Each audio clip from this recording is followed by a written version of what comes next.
You and Your Young Child, a program of information and services available for you and your child from prenatal to age 5. You and Your Young Child has been brought to you in part by Minor Family Dentistry and by the Sternberg Museum of Natural History. Minor Family Dentistry would like to bring you the following dental health tip. It's recommended to have a dental checkup no later than your child's first birthday. An adult should brush for a young child and monitor older children's brushing to ensure a good job is done.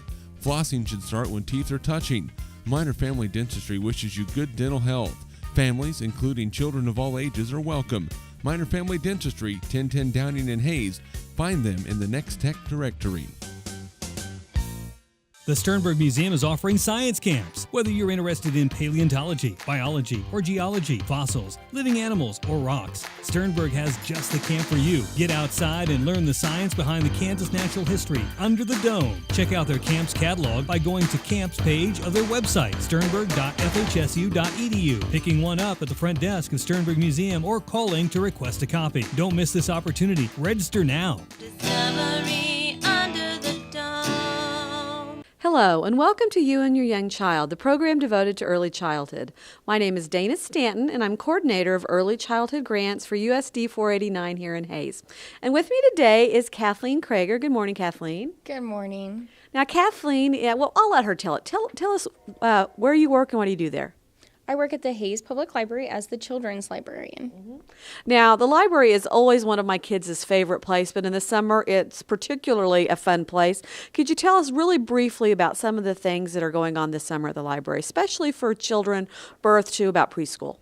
Sure. This year we have Fizz Boom Read.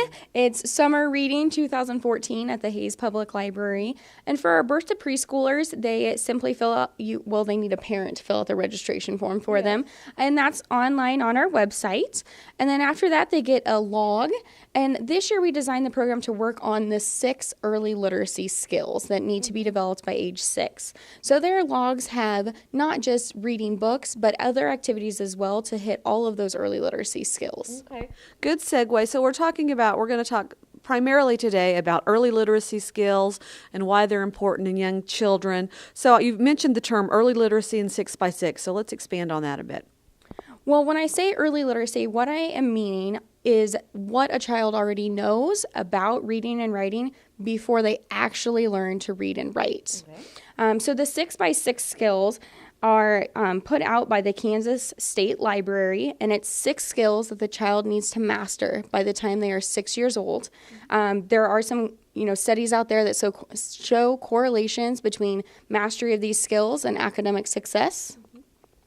And we kind of divide them into some different age groups. So what we call birth to 2 years old are our early talkers. Mm-hmm. I was an early talker.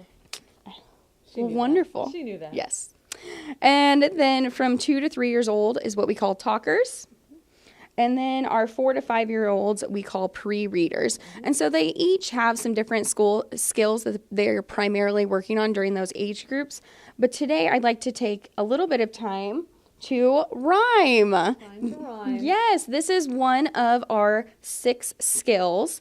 And though you can tell from the color, it's primarily for those pre-readers who are 4 and 5 years old that are working on mastering this skill. It's important that all kids have exposure to this early on. Okay.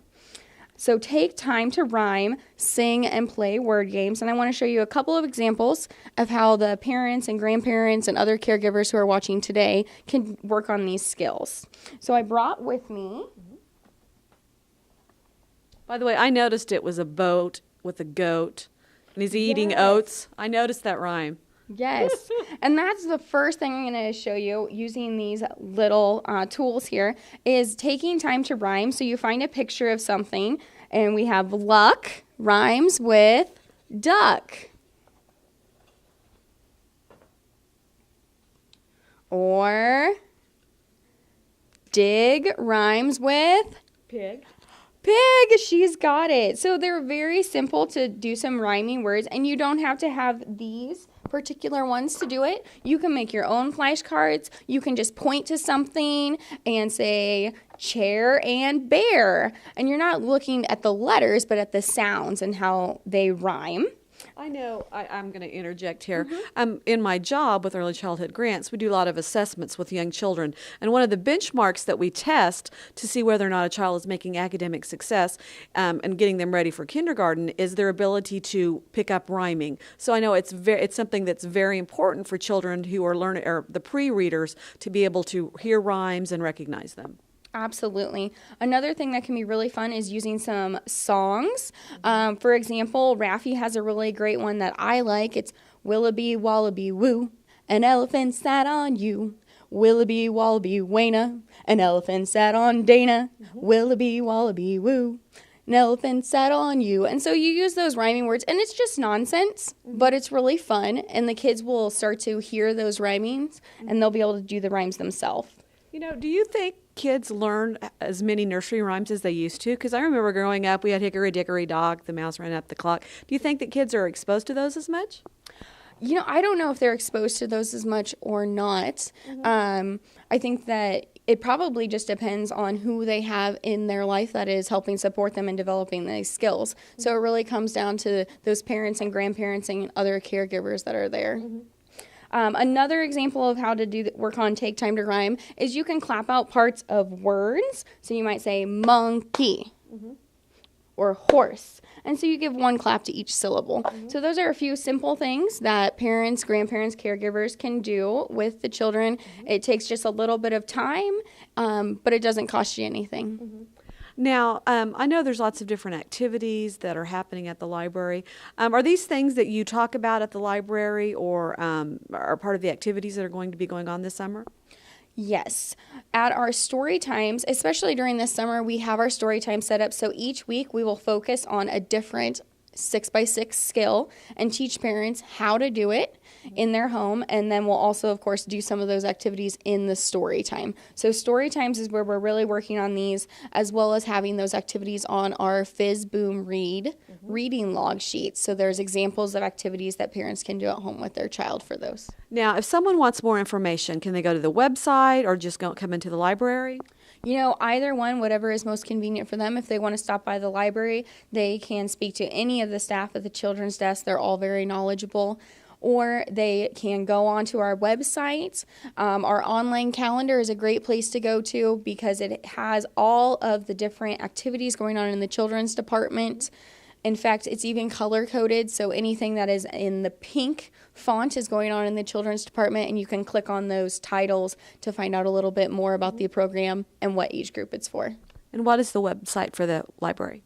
www.hayespublib.org. Okay. Now, for those who don't know, what days is the library open and the hours? The library is open every day. Monday through Thursday, we're open from 9 a.m. to 8 p.m. On Fridays, we're open from 9 a.m. to 6 p.m. Saturdays, we're open from 9 a.m. to 5 p.m. And Sundays from 1 p.m. to 5 p.m. So there are lots of times that families can go and visit the library. Of course, the services are free there. It doesn't cost anything to check out a book. And I guess if someone had more specific questions and wanted to ask you a question, what's the phone number there? 785-625-5916, and that'll take you straight to the children's department. Wonderful. Kathleen, thanks so much for being here with us today. You're welcome. Thanks for having me. You've been watching You and Your Young Child, the program devoted to early childhood. Parents, remember, you are your child's first and best resource. Thank you. Thanks for watching You and Your Young Child, a program of information and services available for you and your child from prenatal to age 5. You can watch the program weekdays in the noon and 9 o'clock hours. You and Your Young Child has been brought to you in part by Minor Family Dentistry and by the Sternberg Museum of Natural History.